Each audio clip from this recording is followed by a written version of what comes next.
Good day everyone! Share ko lang pala sa inyo yung pinuntahan namin bago kami lumipat dito sa Osaka. At ito ang Fushimi Inari Taisha. At itong lugar na ito ay matatagpuan mo sa Kyoto. At ito ay kabilang sa isa sa magagandang lugar dito sa Kyoto na talaga namang pinupuntahan ng mga turista. At ayan, talaga naman naghugas pa ng kamay ang inday nyo. Pero hindi po ito basta hugasan lang ng kamay ha. Bago ka kasi pumasok sa loob ng Taisha, ay ito ang una mong dadaanan. Sobrang laki at ganda sa loob nito, kaya naman talagang maa-amaze ka. Pero bawal pong maingay dito. Guys, may patrivia nga pala ulit ako about sa Fushimi Inari Shrine.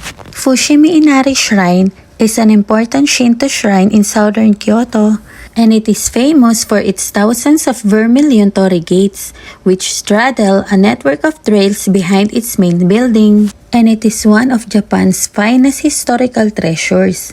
It is a stunning place of worship belonging to the Shinto religion, Japan's indigenous religion, and is known for its thousands of orange and black gates or torii that literally cover the aptly named Mount Inari. And each of Fushimi Inari Taisha's roughly 10,000 torii was donated by a Japanese business, and approximately 800 of these are set up in rows that give the impression of entering a tunnel. At alam nyo po ba na ang bilang ng torii gates dito ay 10,000 lang naman po. Kaya pag nagpunta ka dito ay huwag mo nang balaking bilangin pa ito, dahil baka abutin ka na ng gabi ay hindi ka pa tapos magbilang. Joke lang po yun ha. Kaya naman i-enjoy na lang po muna natin ang magandang view dito sa loob ng mga torii gates. Sobrang worth it talaga ng pagpunta namin dito kasi naman ang ganda-ganda talaga dito. Kaya lang kulang na rin kasi ang oras namin, kaya hindi na rin namin nalibot ang buong Taisha.